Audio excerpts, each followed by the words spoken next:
tingin mo na maliit ka lang sa harap ng mga problema, talagang maliit ka lang. Pero kung tingin mo na mas malaki ang Diyos sa mga problema mo, sigurado, magtatagumpay ka dahil hindi ka nag-iisa. The greatest giant you can ever face is yourself.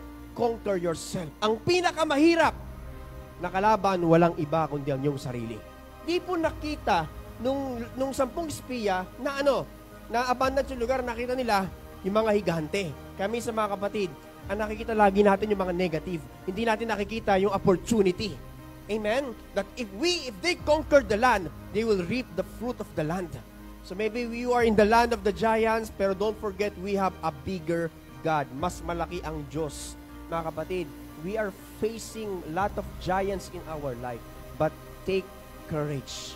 Si David po ay hindi niya hinarap ang higante sa sarili niyang lakas. Hinarap niya ito sa lakas na binigay sa kanya ng Panginoon.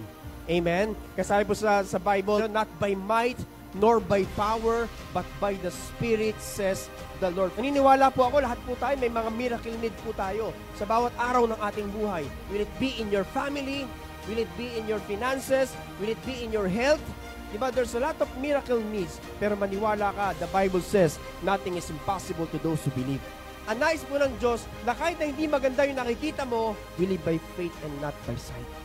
There were times in our life na para bang, Lord, hopeless na ako.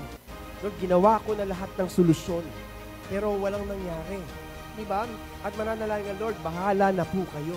At magugulat ka na lang, may gagawing himala ang Diyos sa buhay mo na hindi mo inakala. Always remember that this battle is not our battle.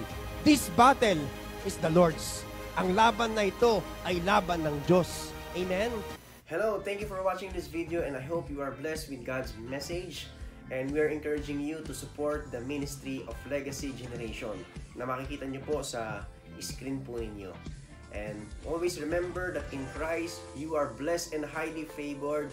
And don't forget that we are a generation that will leave a legacy. God bless you.